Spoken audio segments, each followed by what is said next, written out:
Everyone, this is now here we go.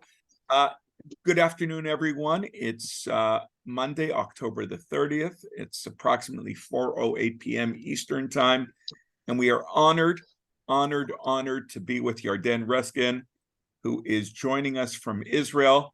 Yarden, where are you right now? Now we are in a hotel in Herzliya called Dan Acadia, central northern Israel. I can tell you, knowing the Dan Arcadia, obviously Yarden is not where he lives. The Dan Arcadia is what's called a five-star hotel in the center of Israel. Herzliya is a beautiful coastal town, just about 10 miles north of Tel Aviv. And obviously the reason that Yarden is there and not at home is because of the crisis that's going on. So Yarden, we're honored to have you with us. And just for everyone to see, we saw you a second ago, but this is how I first saw Yarden. Right there. This is our guest. He's second from the left. You're going to tell us a little bit about the red band in a little while, but that's not important now. But just for context purposes, that's Yarden, second from the left, part of this group of 6 guys that was featured in the Wall Street Journal. And the title was, and this is how I got to tell you, I looked up Yarden. I found him on Facebook. I reached out. And he was so nice, and he answered me back, and we connected on then on WhatsApp. So this is Yarden. I'm going to get out of here because we want to look at Yarden and we want to talk to him. Yarden, okay, there you go, perfect. Okay, so this is Yarden Reskin. Yarden, first of all, tell us who you are and about yourself, where you're from, and where you've lived. My name is Yarden Reskin. I'm 38 years old. I'm married. I have 2 beautiful kids, 2 daughters, 3.5 years old and 1.5 years old. We all live in Mafsilim in Kibbutz near Gaza Strip. I lived there basically all my life. My wife, she came from Brazil in 2003. We have a lot of friends in common, and so it happened that we started dating out, and we got married, and we live in Mafsilim in our kibbutz. Yofi, tell everyone about Kibbutz Mafsilim. What is it famous for? What is the industry, and what do you do on the kibbutz? So my kibbutz is one of the first from the first leg of kibbutzim. Is from 49. Mostly made from Argentinian descent, families from Argentina, my parents included. It started as a small kibbutz, very agricultural. In the last years, we have a paint factory. We have a very big milking cow assembly. We have a large amount of grains and corn, maize that we grow, and that's basically it. Chickens. We have chickens too. And correct me if I'm wrong, Yarden, but is it true that everyone has to take a turn working in the chicken coops as well? This is you're talking about the kibbutzim from the 70s, maybe the 80s. We are our kibbutz in the late 90s, early 2000 went through a reform because we're basically bankrupt, like most kibbutzim back then. So we maintain a communal life, but it's mostly on the let's say on the educational side, community side. Right. Most people today that lives in the kibbutz work for the living. Whatever they make is their own. We do pay some taxes that's supposed to make it social, but it's not the kibbutz that you think of like 30, 40 years ago. Right, Yarden, for our group, let me Yeah. just explain. It's what Yarden is describing is what's called privatization. Privatization. The kibbutzim became privatized as the sociological ideals of the original kibbutzim sort of faded away, and reality set in during the 90s and you know the 21st century. So it's a lovely gated community, and there are just very few kibbutzim left that still have that sort of complete communal philosophy. So Yarden, just again, for you, I lived on a kibbutz with a lot of South Americans in the center of the country called Tel Yitzchak. Yes. And on Tel Yitzchak, there are many Argentinians and Peruvians and Brazilians, and so we share a little bit about that. So I showed everyone before, Yarden, just so you could see, and I want you to explain. This is Kibbutz Mafsilim in the middle, right here, correct? Yes. Tell us about before October. Did you have any Palestinians coming from Gaza to work in the fields or in the factories on your kibbutz? Yes, we had some working in building houses. Some worked in the fields. Some worked in the paint factories. Yes, there were years of Palestinians, of Gazan workers in Mafalsim. Yeah, I was explaining last time, knowing that you were coming.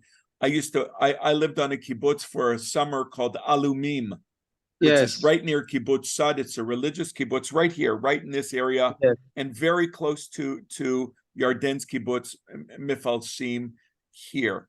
Okay, Yarden, how many people live on your kibbutz? Roughly 1,000 people.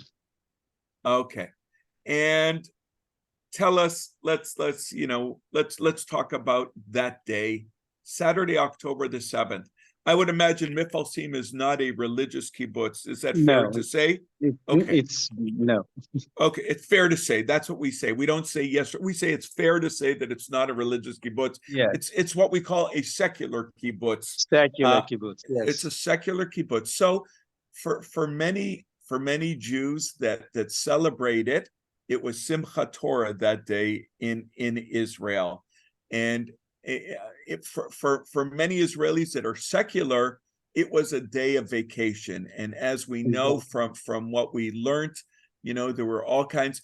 Israelis like to go away on long weekends. They like to go camping. They like to go, on family trips. And in the south area where Yarden lives, it's wide open, and so this big music festival that took place not far at all from Yarden's kibbutz, what was a perfect spot for an open, wide music festival that took place. And again, tragically, we know what happened on that morning of October 7th. So take us back to Friday night, October 6th. Tell us about your Shabbat and what happened that day. We had a family dinner. My brother came with his wife and his kids. They live in Moshav, more to the south where we live. They didn't experience too much in the day. My bigger sister, older sister, was with us too, with the family. So we had a very fine, very nice Saturday evening meal, Aruchat Yom Shishi, with everybody, with the kids, with the grandsons, with everybody. It was very nice. We had some laughs, we had a bit of wine. In about, I don't know, maybe 10 p.m., maybe a little later, me and my wife and our kids, we went home because, well, they're small. So we went to put them to sleep. And my brother, my sister, my parents stayed a bit more, and everybody went to their houses to sleep. Another Friday. I was waking up woken up 6:30 with the first barrage Saturday morning, with the first barrage of Qassam rockets. We went to our shelter in our house, stayed there with the kids, and after a few minutes, we started hearing gunshots. My wife said that she hears gunshots. I said immediately, naturally, I said, no, it can't be. And then there was another very big, very, very strong, very loud barrage of gunfire and explosions, sorry. And we immediately understood that something big is happening. I looked at my cell phone. I saw WhatsApp messages from our security team commander saying he got shot on the fence. They shot his car on the gate, and he was screaming for people to get to the gate. So I looked at my wife, told her that I have to go. I'm not sure that either of us understood the meaning of going out at that point. I have my gear, Kevlar and magazines and everything at home. So I put on my gear, I took my gun out, kissed my wife, kissed my daughters, locked and loaded, and got out of my house alone and starting walking in a very tactical formation towards the gate, so to see what's going on. I was trying to reach in with the radio, WhatsApp, other guys. At that point, there was a lot of they made a lot of radio interferences. Like there was a lot of interference. Sorry, interference. Yeah. Yes. Yeah. There was a lot of radio interference, a lot of internet interference. It was very hard to get a call out or even radio signals out, but we managed. I got to a parking lot or near a parking lot that looks outside the kibbutz.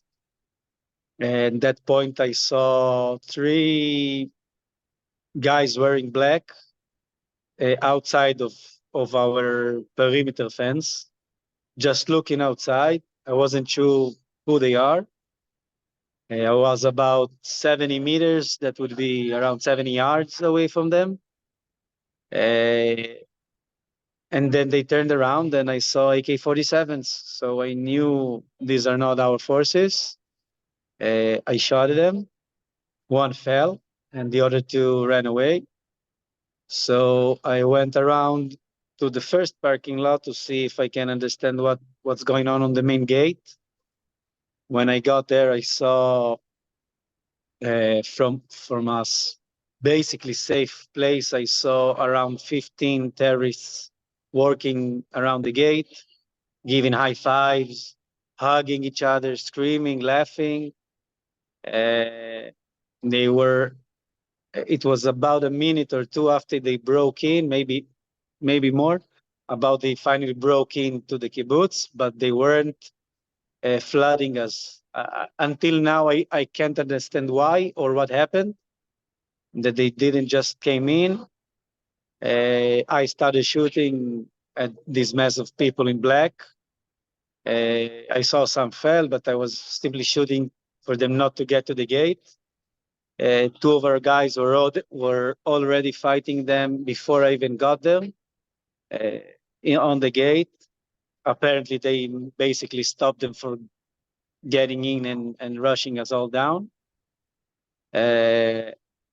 After I did this short bursts of fire, they basically understood where I was, so they started to shoot back. So I had to get back and take cover. After that, I was basically trying to maintain a perimeter so they won't get into the neighbors, the houses. I found one guy from my group that came out with a handgun, and another civilian that was in his home. he shouted from the window that he has a handgun. So I asked them to come with me. And that's it. We start to walk around in between houses, trying to finding them, trying to make them understand that they can't come in. Shot a bit into this group of terrorists. So every time they started to arrange themselves, we fired back. We even had an encounter with two of them in the middle of, in between the houses of the kibbutz.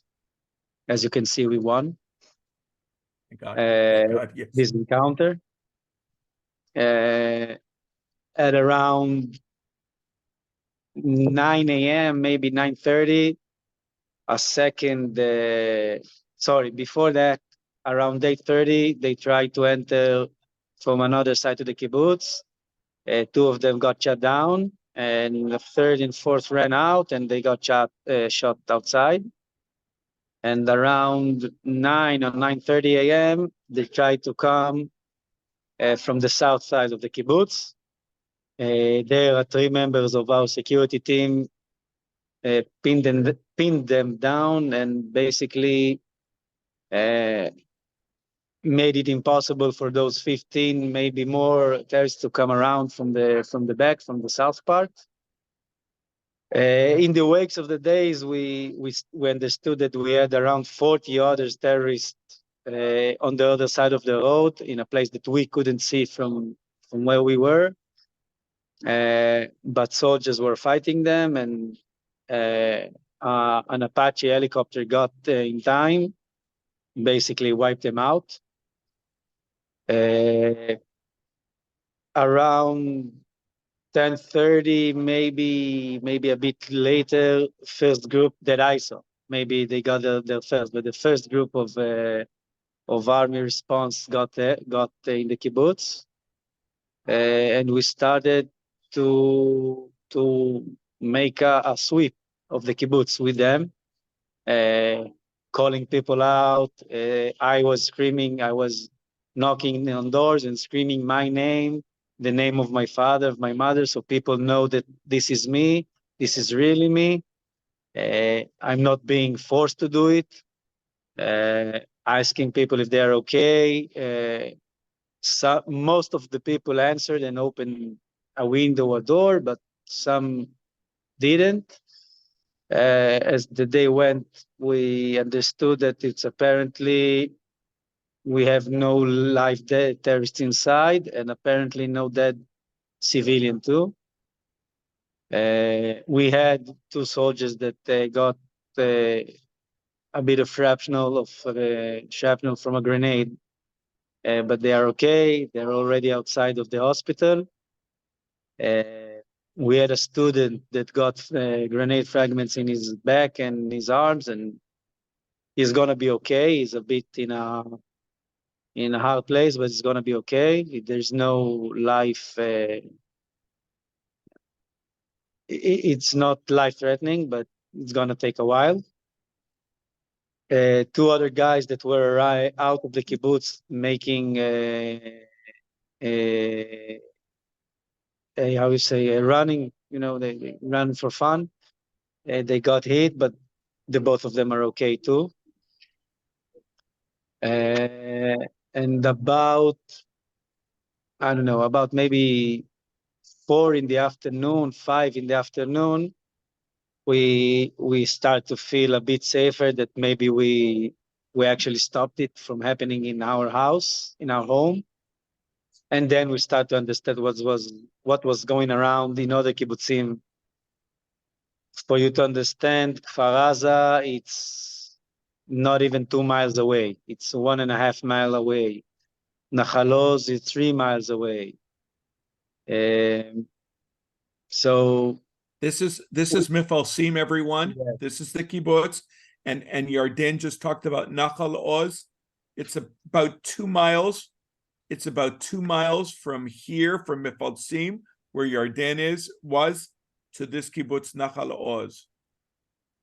And in the middle between them, there is Kfar Aza. Right here. Even more close. Yes. Correct. Kfar Aza to here is about 1.5 miles, if not less. If not less. Can everyone please mute themselves? Everyone please mute themselves. It hooks up to the internet, right? Neil, Oh, sorry. thank you. I'm muting you. Thank you. Thank you. Yarden, come back there. Yes. Let's see. Yarden, you speak. Yeah. Good. Okay, good. Yarden, you're there. It's Saturday. It's now in the afternoon. Is everyone in shock at this point? Does everyone realize what has happened, or are you still all in shock at that point? I think we are mostly in disbelief. I wasn't even. The shock came after. I mean, at the time, because we had no internet and no power for most of the day, so people weren't really aware of what was going on around. I think because they didn't manage to actually get in the kibbutz and start doing these massacres that they did,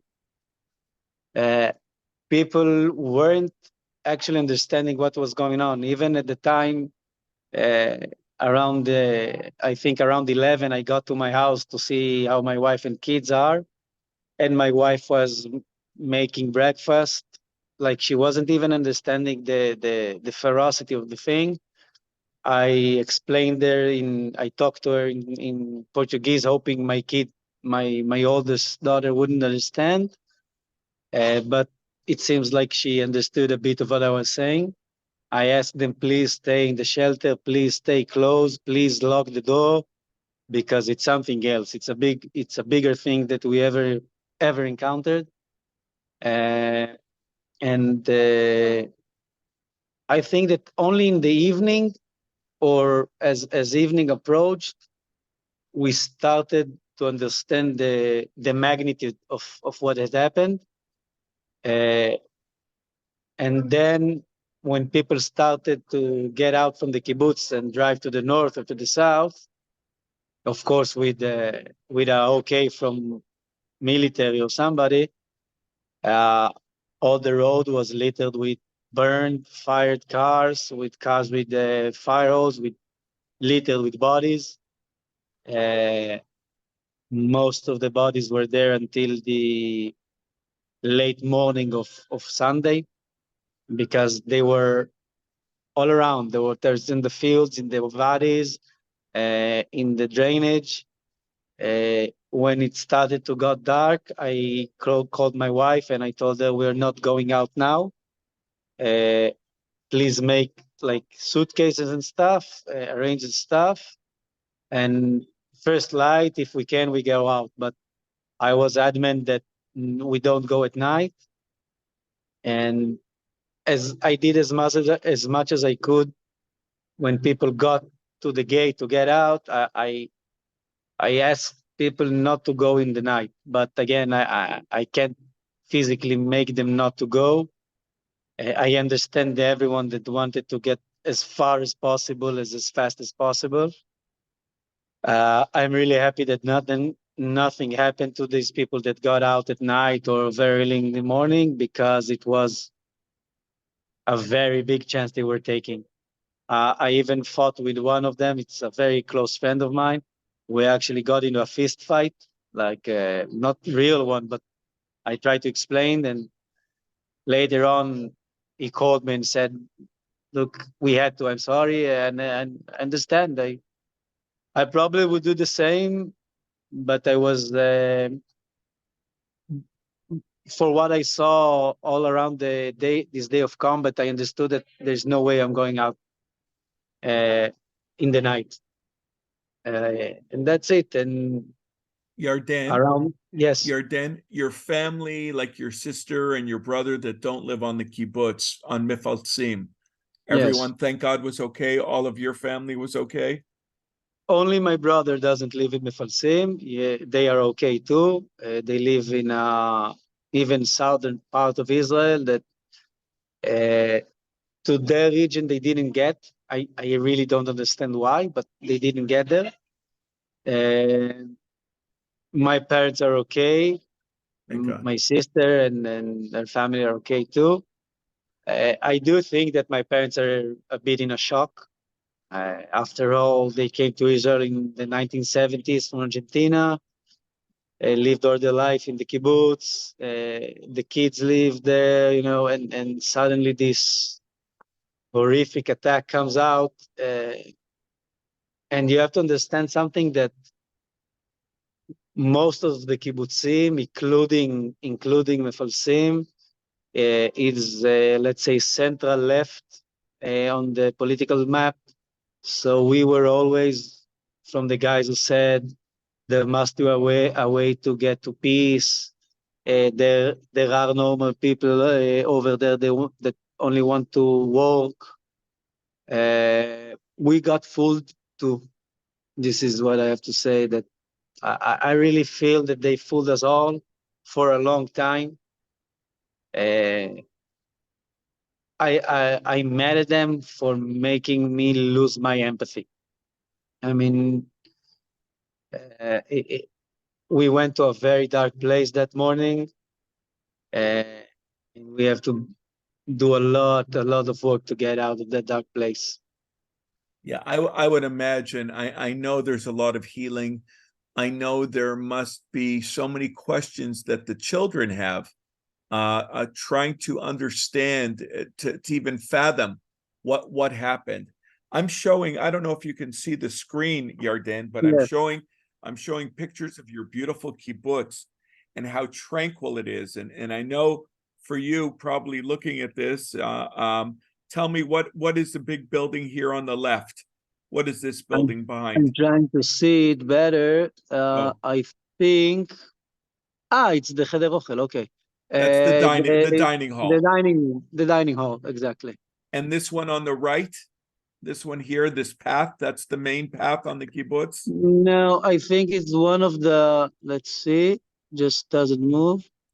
Sorry. It's one of the neighborhoods of the kibbutz. I think it's one of the. This is one of the young neighborhoods, like where the young people live. And by the way, Yarden hasn't said it yet, but you know, there's a lot of entrepreneurs in kibbutz life today. Yes. And so, for example, on this kibbutz, and I don't even know, listen, you're going to tell us in a second when I ask you, but just for an example, on their kibbutz, they have a glass art studio that someone runs. Someone runs a yoga center on their kibbutz.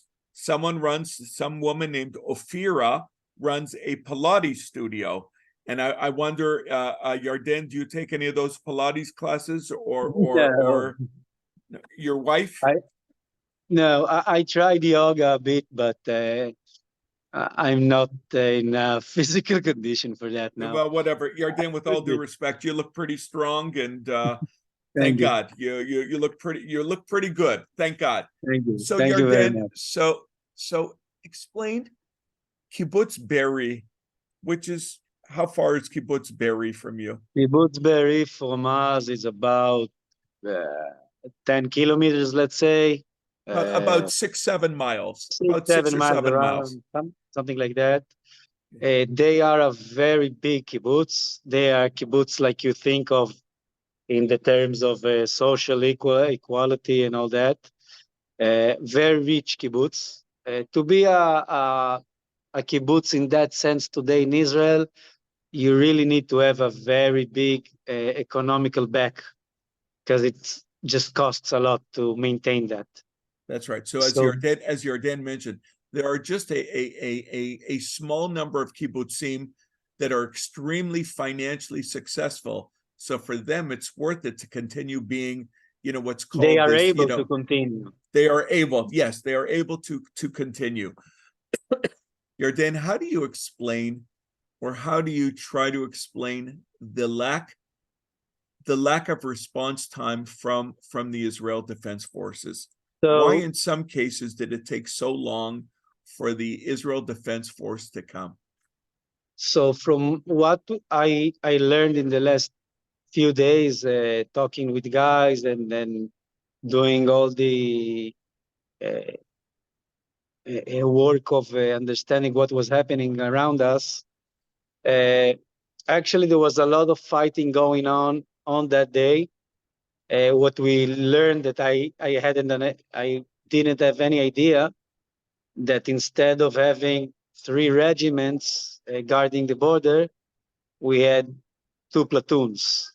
So instead of around, let's say, 2,000 soldiers, we had something like maybe 200, something like that. They would never be able to hold such an attack. I think mostly it's our hubris. I think it's an hubris thing. We say the army and the government said that the barrier is so technologically advanced, and we have cameras and whatever everywhere, so we will always know what's going on. I know that a lot of security teams like ours always said that this won't be the case, that if when something happens, it's going to be very fast, very big, and we probably won't even have an idea it's coming. Hubris. I feel it as hubris, like for the books, it's something that it's very Israeli, I would say. Those Arabs, they can't do anything. They're not smart. This, that, and that hubris grew and grew and grew until it beat us very hard on our faces. We understand now. I understand that we're elite groups were fighting basically from the first moment it started, but 12 guys with ammunition that they can carry on their backs against hundreds and thousands of terrorists, it's something that you can't stop them. We even talked to one of these elite groups that they understood that they were running out of ammunition, and they had to back out from the kibbutz they were on. They asked me not to say in which one, because they were being overwhelmed, and they couldn't stay there without ammunition. So they actually had to get out and then come back again. Stuff that I'm sure no Israeli soldier in any level or age ever had to experience. Wonderful. Yarden, one quick question. How far was the music festival from your kibbutz? Reim is a bit farther than Be'eri, let's say maybe 10, 12 miles away, something like that. Thank you. Yarden, tell us a little bit for 1 second, please, about this picture. Yes. Tell us who those guys are quickly. Who are those guys? So the first guy to the left at my side, his name is David. We call him Didi. He was one of the guys that fought the south part of the kibbutz. He has a second level to his home, like a balcony. So we fired from there, pinpointing the terrorists. Second one is me. Third one from the left with the white shirt, his name is Shaked. He encountered 2 terrorists on the west side of the kibbutz. Yarden, excuse me. You know they're really Israelis, by the way, to our group from Miami. When guys wear sunglasses on the top of their head, those are real Israelis. So well, I wanted to put them on my eyes, but the cameraman said that he can't take photos with the people with the sunglasses. Because Israelis and kibbutznikim and tough guys like Yarden, they put sunglasses on the top of their head like Shaked and the guy on the far right. Continue. Sorry. Yeah. Who's that big guy in the middle next to Shaked? The big guy in the middle, his name is Luis. He actually wasn't in the kibbutz in that day, but He got the next day morning. He was already in the kibbutz. He got in this photo. He's already in reserve in his own reserve unit, so he had to go. The second guy from the right, his name is Eli. He also fought in the south part of the kibbutz. Fought like a lion. He was firing from inside his own kitchen through his window at the terrorists. And the first one to the right, his name is Noam. His house was actually hit with a Qassam rocket as the day started. The first barrage came in, and his house got hit. He managed to take his family and all this stuff he needed for the combat to his neighbor's house, and he joined the fight too. Okay, Yarden, yeah. for once, everybody wants to know, who is Red Band? What is that? Red Band is an Israeli band, that cover band that does covers. Is actually very funny. He's a puppet, a purple puppet, like the Muppets. Yeah. But he talks dirty and talks a lot of crazy stuff. And they actually are very good. They do, as I think, very great music. All right, I'll try to find a little bit and send it to my group that's here. Yarden, Yes. so now it's Sunday, it's Monday. Monday. No school. Holidays are over because Simchat Torah ended obviously over the weekend. Are the kids going to school? So we are this is one of the reasons we are all in this hotel together. It's trying to keep an educational line going. So we have kindergarten from not a full day, but from 2 or 3, 4 hours. This week the school started. They are doing 4 or 5 hours of schooling a day. They tried by Zoom. It didn't even work. So they are going to a school in the region here for 4 or 5 hours a day. Not everyone is going. What you have to understand is that our kibbutz got basically a free pass. We didn't lose anybody. The destruction wasn't that bad. We won the fight, and basically won the fight outside. They never got and did a lot of mass inside. But we have original school. So my niece lost 7 or 10 of her friends, schoolmates. Her brother lost probably the same number. We all have friends, people we know that got killed, got kidnapped, people we don't know about what's going on still now, 3 weeks after. Israel, as I think now, is in a state of shock. I mean, it's so big, it's so through all of the Israeli population.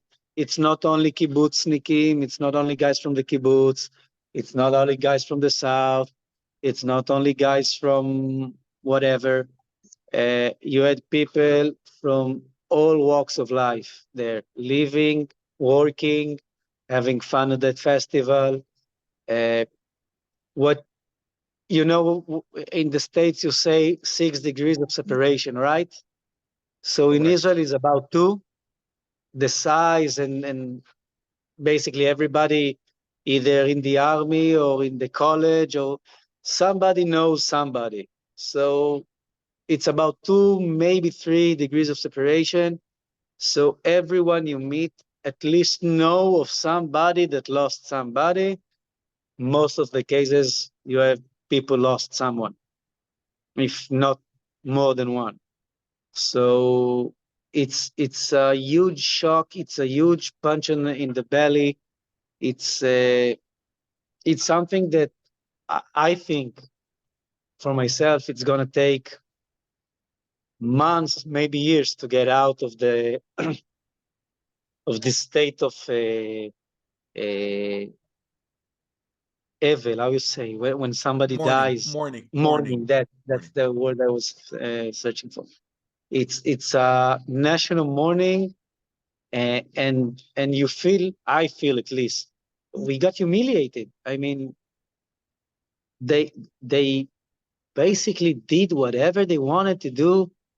Of course, they got fought. There was a fight. There was everything, but they succeeded. I mean, basically, I think they even surprised themselves as they succeeded so much.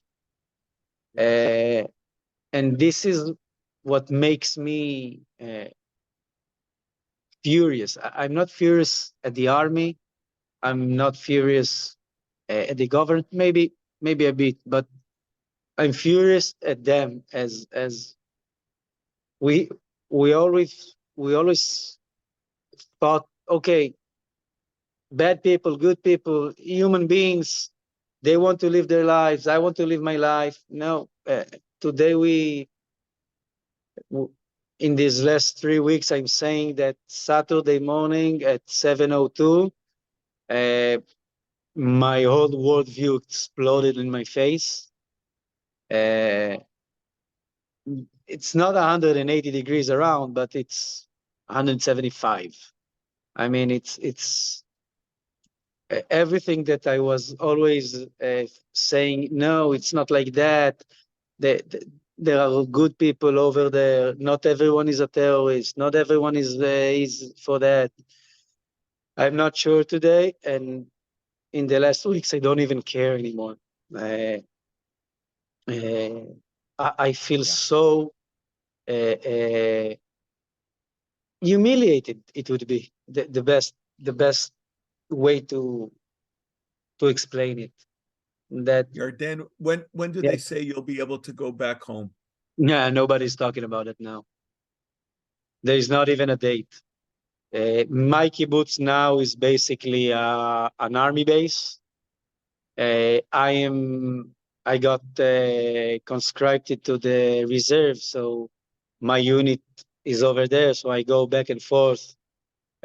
Some days in the week I go back and forth, but basically the kibbutz is closed. You can't come back and stay in the kibbutz now. No what about kids, nothing. what about like the crops? What about the carrot fields, the potato fields, the whatever you grow? So this time of the year in Israel is in between seedings. I mean, we were supposed to seed for the winter wheat and stuff, and I think coffee flowers or something like that, but mostly wheat. To tell you the truth, I don't think they even had the time to seed the fields. And even if they had, the army is over there now. So the army is in the fields, the army is everywhere. So there is no field work now. We have chickens for food, right? For meat. And so it happened that we finished the batch and we simply didn't bring a new batch. We do have cows for milk, and it's a very big, difficult logistic operation to move them out. So they are still there. There are like 5 or 7 guys working there, and we have to secure them every day. But basically, that's it. There's nothing in the kibbutz now. Yarden, Yes. Do you know what the word hero means? Do you know what the word hero means? Yes, I know you're modest. I see everyone. I have 23 people with me on this chat with me, and they understand what the word hero is. Thank you. You and your colleagues don't minimize. Do not ever minimize what you did. You and your colleagues saved all the people on your kibbutz. You stood up. I'm sure the other kibbutzim, had they had the opportunity to do what you did, they would have done the same thing to try to They protect all died, their they all people. tried, they all fought. We just had a little bit more of luck. This is all I really don't understand how we managed that. And I mean, I know that Kfar Aza was hit with around 200 terrorists. If we had 200 terrorists running in Mefalsim, I wouldn't be here talking to you, for sure. I know that Be'eri had 300 terrorists walking around. Nir Oz had 100. So I know we had around 30 or 40, which is still a huge number. Yeah, But we got lucky. it's very interesting. On the call is a friend of mine, Gary Bomser, and we're both in Yes. Holocaust education. And one of the things that survivors always talk about is luck, how lucky they were that one little move here, one thing here, they wouldn't be alive to tell their stories. I understand that completely. Yeah, and so, we in the United States today, we in the Gola, in the diaspora, Yes. we're struggling here. We're struggling on a number of things. First of all, there's this incredibly quick rise of anti-Semitism around the world. I see that. We saw something yesterday in one of the provinces in Russia. We see it at universities, at different college campuses here. At the same time, we also think about our brothers and sisters in Israel, and about people like you, and about what we can do. And so we have people on this call that spend most of every day seemingly packing things for soldiers and for people in Israel. We send money over, but what message can you give us, those of us that really care about you in Israel and about what's happening in Israel? What can you tell us? And before you answer that, I want to tell you, Yarden, that you and your family are always going to be welcome in Miami Beach. Thank you your very much. second home will be, third home after Herzliya will be Temple Bet Shalom. And if you ever come to Miami Beach, I promise you, on behalf of our synagogue, that we will welcome you with open arms. Thank you very much. Thank you very much. It's nice to hear. I think that the most important thing that you out there can do is you don't have to agree with me, okay? I think that the Jewish diaspora, especially in the United States, have to be a bit more aggressive. We see what's going on in campuses. We see what's going on in cities when they're not even ashamed of chanting "burn the Jews" anymore. I mean, I'm a secular Jew. I'm probably most atheists than most people I know, but I'm still still Jew. This is my chagi, my holidays. This is my culture. This is my people. And as from Saturday 3 weeks ago, it doesn't even matter. Because if they got in, they wouldn't stop and ask you, are you Jewish? Are you not? Are you secular? Are you a religious guy? They don't care. So I don't care even. I don't care too. This is my culture. This is my people. Yes, I don't always agree with everyone, and not everyone agrees with me. That's okay. That's a part of a culture of 3,000 years culture.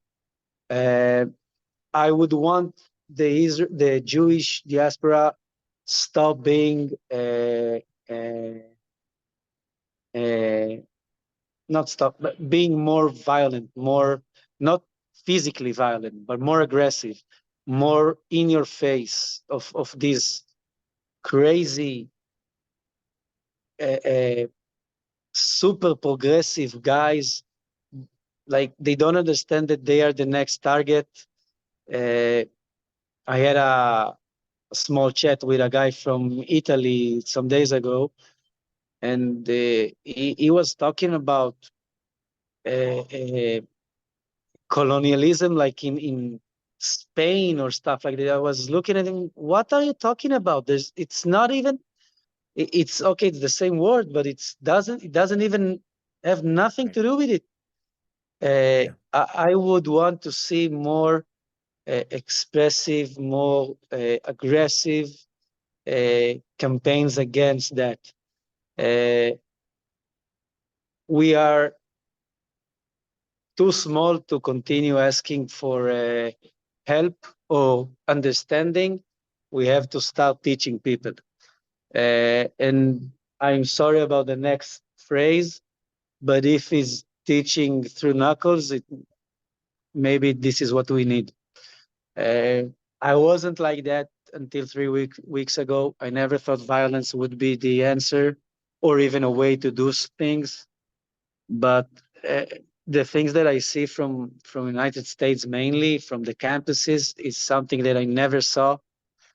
Guys ripping out posters of kidnapped babies. I mean, I thank God I'm not there, because I would be probably in prison right now from attacking one of those guys, maybe doing something worse. This is what I would like to see. Jewish fighting back, because they are not, these guys have no shame. These guys have no, they have zero shame. They actually take stuff in front of the people, stuff out. They take pictures down. They burn pictures of kids in front of thousands of cheering. What's going on? I mean, it's.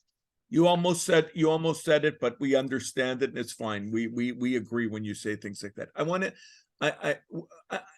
It also seems that so many of us are in shock by what we're seeing, the reactions, and those of us that are saying there's no way this can happen in the year 2023. There's no way in a world that we live in that something like this could happen. And guess what? It's happening. And I want to take, I want to, respect your time. It's late in Israel. You've given us an hour of your time. Yarden, I don't know how to thank you enough. Honestly, I want to thank you. I want to thank you. The fact that you took your time to arrange all these people, and thank you. All right, but listen, the conversation's not over. It's going to be over. It's going to be continued in Miami Beach when you come here and you meet with us. And we have people here that will take you out for dinner and take you out on boat. We want you, first of all, we want you to be safe. We want you to be able to return home, and we want things to be as normal as possible. And we want those hostages to come home. We all want those hostages to come home. So on behalf of everyone at Temple Beth Shalom here in Miami, I want to say thank you so much, Yarden. Toda rabah. Thank you very much for your time. It's an honor, really. Thank you. Toda, thank you very much. Laila Tov, Yarden. Bye. Thank Good you. night to Thank you. everybody. Thank Thank you you. very Bye, much. everyone. Thank you so much, Yarden. Thank you. Thank Thank you. you. Thank you. Thank you.